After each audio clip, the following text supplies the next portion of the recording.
They were young, they were fearless, they were unstoppable. But on February 6, 1958, fate struck from the skies. A snowy runway, a plane trying to take off, and then silence. This is the story of the Busby Babes, the day football wept, and the day Manchester United was changed forever. In the 1950s, Manchester United was reborn. Sir Matt Busby, a visionary manager, believed in youth when others trusted only experience. He built a team of kids barely out of their teens. They played fast, fearless football. They were nicknamed the Busby Babes, not as an insult, but as a badge of pride.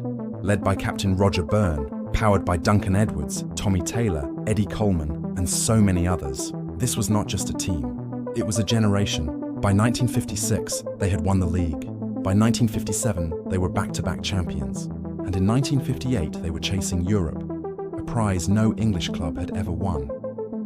On February 5th, United faced Red Star Belgrade in Yugoslavia. It was a fierce, passionate tie. United fought to a 3-3 draw, winning 5-4 on aggregate. They had done it. The semi-final awaited. In the dressing room, the mood was light. The young players joked, sang, dreamed of lifting the European Cup. Nobody knew these would be their last smiles. The next morning, the team boarded a chartered British European Airways flight. It stopped in Munich to refuel. The weather was brutal. Snow fell thick. The runway was covered in slush. The first attempt to take off failed. The second attempt also failed. Passengers grew nervous. Some begged to stay, but the pilots prepared again. At 3:04 p.m., the plane roared down the runway. The engine screamed, but speed was not enough. The wheels hit slush. The aircraft slowed. It skidded through a fence, into a house. The sound of tearing metal, and then silence. Wreckage littered the snow. Flames began to rise. Harry Gregg, the goalkeeper, pulled survivors from the wreck. Bobby Charlton and Dennis Viollet were dragged to safety.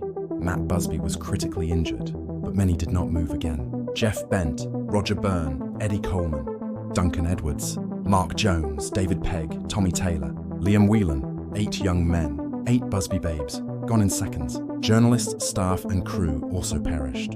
In total, 23 lives were lost. The world of football froze in shock. In Manchester, grief spread like wildfire. Families mourned sons, brothers, fathers. Funerals lined the streets.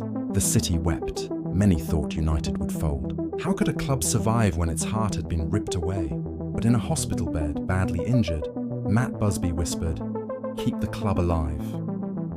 Jimmy Murphy, his assistant, stepped in. With a patched-up team, United somehow reached the FA Cup final that same year.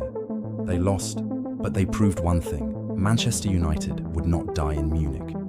Munich was not the end. It was the beginning of something greater. Survivors like Bobby Charlton carried the torch. Young players rose to fill the void. 10 years later, in 1968 at Wembley, Manchester United lifted the European Cup. Matt Busby, tears in his eyes, held the trophy aloft. Bobby Charlton, scarred but unbroken, captained the team. It was victory, but more than that, it was healing. Today, the Munich clock stands at Old Trafford, frozen at 3:04 p.m. Every February 6th, fans gather. They sing, they remember. The Busby Babes were young, they were fearless, they were unstoppable, and though fate struck them down, their spirit will never die. Football is full of untold stories. Subscribe so you never miss the next one.